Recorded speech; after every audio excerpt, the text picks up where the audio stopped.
আমার শ্বশুরবাড়ির মানুষেরা পর্যন্ত বলতো, কি ছেলেকে বিয়ে করেছো তুমি, তোমার ভবিষ্যৎ সামনে অন্ধকার, তুমি কখনোই সুখে শান্তিতে সংসার করতে পারবে না, এখনও সময় আছে, ওকে ছেড়ে দিয়ে চলে যাও। কিন্তু ওকে আমি ছেড়ে যাব এই কথাটা আমি ভুলেও কখনো মাথায় আনতে পারিনি। কারণ ওকে আমি প্রচণ্ড ভালোবাসি, আমি ওকে ছাড়া থাকবো কিভাবে। ও অনেক মানুষের সাথে রিলেশন করেছে, এটাও তারা বলতো। তবে ওর নামে মানুষ যত বাজে কথা বলতো, ওর প্রতি ভালোবাসাটা আমার তত আরও বেড়েই চলেছিল। আমি কখনো এটা ভাবিনি যে ওকে ছাড়া আমি চলে যাব। তবে আমার এটা খুব রাগ হতো যে আমি যদি সংসার করতেই হয়, ওর সাথে আমি সংসার করব। বেকার একটা ছেলের হাত ধরেছিলাম আমি। আমার পরিবার যে কোনো মূল্যে চাচ্ছিল আমার যেন সংসারটা ভেঙে যায়। আর তার থেকে শ্বশুরবাড়ির মানুষেরা দ্বিগুণ বেড়ে উঠেছিল, যে কোনো মূল্যে যেন আমার সংসারটা আমি করতে না পারি। ও আমাকে অবহেলা করতো, ও আমাকে সময় দিত না, আমাকে বুঝতো না। তবে সে আমাকে ভালোবাসতো। সে যে আমাকে ভালোবাসতো এটা আমি বুঝতাম। তবে সে যে তার ভালোবাসা সবসময় প্রকাশ করতো এটাও ছিল না। বিয়ের পর যে আমাকে খুব ভালোবেসে মাথায় তুলে রেখেছে এইরকমও কিন্তু না। বিয়ের পর ছোট্ট একটা জব নেয়, সকালবেলা যেত, অফিস ছুটি হওয়ার পর রাত 2টা 3টা পর্যন্ত আড্ডা দিত। কত যে ফ্রেন্ড ওর ছিল সেটা বলার বাহিরে, তার ভিতরে মেয়ে ফ্রেন্ডও ছিল। তবে যতই যাই করুক না কেন, কোনো নারীর প্রতি পার্মানেন্টলি সে কখনো আসক্ত ছিল না।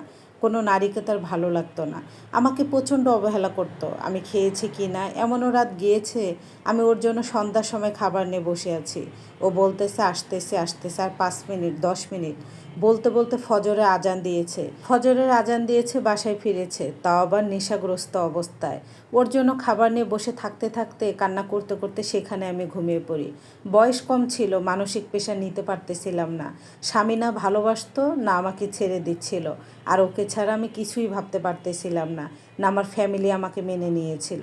কোনো কিছুতেই যেন শান্তি পাচ্ছিলাম না, মানসিকভাবে রোগী হয়ে যাচ্ছিলাম দিনে দিনে।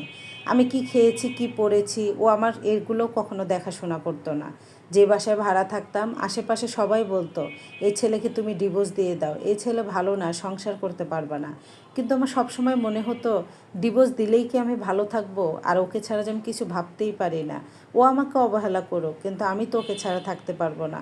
আমার বাবার একটা কথা আমার বারবার মনে পড়তেন। আমার বাবা বলতো, নারী যদি প্রথম সংসারে সুখী না হতে পারে, দ্বিতীয় সংসারে সেই নারী নাকি সুখী হতে পারে না। এই কথাটা আমার বাবা সবসময় কানে বাজতো। আমি যদি দ্বিতীয় সংসারে আর কষ্টে থাকি, মানুষের কাছে কি মুখ নিয়ে দাঁড়াবো আমি, যে আমি স্বামী সংসার করতে পারিনি, পছন্দ করে বিয়ে করে, আরও তো বাকি কথা আছে। শুধু সংসার টিকিয়ে রাখার জন্য আমি বেহায়া হয়েছিলাম। মানুষ বলে না যে ভালোবাসার জন্য বেহায়া হতে হয়, আমি বেহায়া হয়েছি। তবু তার সংসার ছাড়তে পারিনি আমি, এখনও সংসার টিকে আছি।